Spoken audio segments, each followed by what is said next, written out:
Dr. William Edwards Deming was a physicist and statistician, attaining great influence in the fields of management and statistics.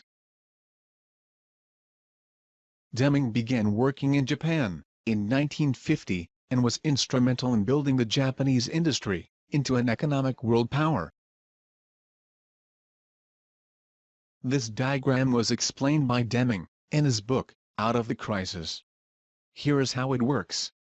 If you focus on quality, and improve the quality, rework is reduced, the cost goes down, and productivity increases. As customer satisfaction goes up, market share increases, and the profits go up. That results in increased market share, and helps companies to stay in business, and provide employment. The concept of the PDCA cycle was originally developed by Walter Shewhart. It is often referred to as the Shewhart cycle. It was taken up and promoted very effectively from the 1950s on by Deming. Later in Deming's career, he modified PDCA to PDSA so as to better describe his recommendations.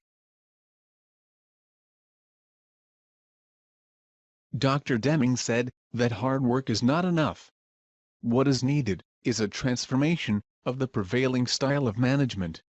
A leader must understand the system he or she is attempting to manage. Without this understanding, the system cannot be managed or improved.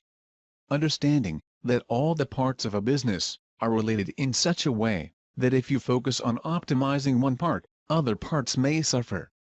You must also understand the concept of variation, which includes common cause and special cause. Problems arise when management reacts to common cause as if it were special cause variation. Knowledge depends on theory. Experience teaches nothing without theory. Leaders must understand human behavior to motivate, coordinate, and manage people to optimize the system.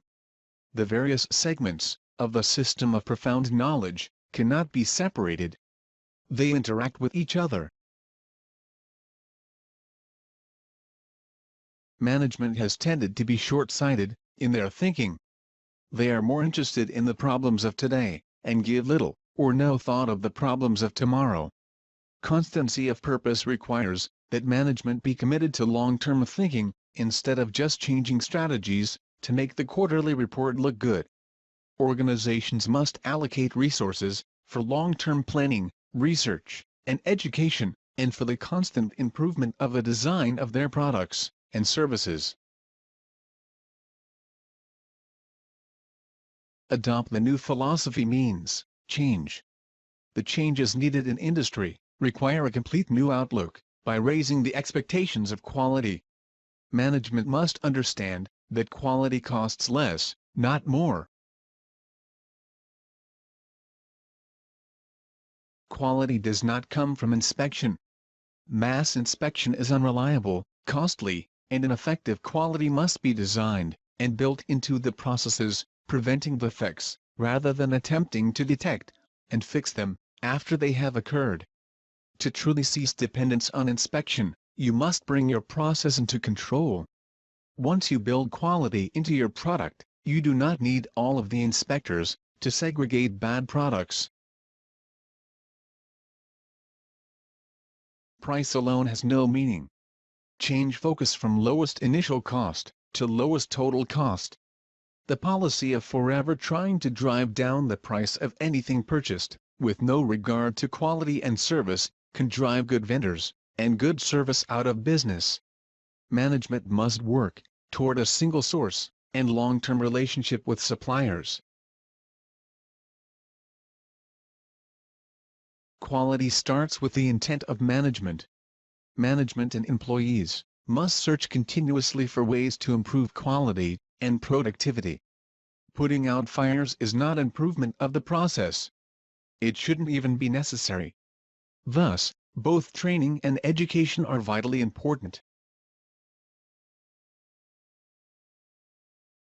Management must provide the setting where workers can be successful. Training at all levels is a necessity, not optional. How can anyone do their job properly if it is not understood exactly what their job is? training is an investment. Unfortunately, when things get tight financially, training is the first thing to go. This costs more money to the company in the long run. Managers should lead, not supervise. Leadership is helping the worker and machines to perform at their best ability, to create quality parts. A worker must be able to have pride in his or her work, if they are to do their best. Management has the power to remove these barriers, or create them. Good leaders will find ways to remove them. Make employees feel secure enough to express ideas and ask questions. Many employees are afraid to ask questions, even if they don't understand what is to be done, or how to do it. When employees are afraid, they will continue to do things wrong, or just not do them at all. If people feel secure, then they will be more productive, and produce better quality. People in different areas, or departments, must work in teams. Top management erects the barriers through their style and methods of management, and they are the ones who can break the barriers down. Management must promote teamwork. Working in teams will solve many problems, and will improve quality and productivity. Problems with quality and productivity are caused by the system, not by individuals. By raising the level of expectations from the workers, without providing the means of accomplishing it, the workers will develop a feeling of resentment towards the management. Posters and slogans generate frustration and resentment.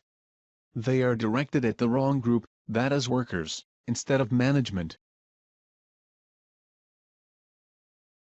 A huge contributor to poor quality and waste is quota. Everyone works at different speeds. There is no way of changing this. If you set the quota at the average of workers' production rate, then half will be faster than the quota, and half will be slower. The workers, who are exceeding the quota, will slow down. It is worse for the slower workers. They will feel the pressure on them to meet the targets. Though they work hard, they will find the only way to meet the quota is to rush and compromise on quality. Individual performance reviews are a great barrier to pride of achievement. Allow people to take pride in their workmanship. Management must foster a learning environment in the organization, where workers and management learn new ways to improve things. Management must take on the 14 points wholeheartedly. They must explain the new philosophy to everyone in the company, so that everybody as a team can work toward the common goal.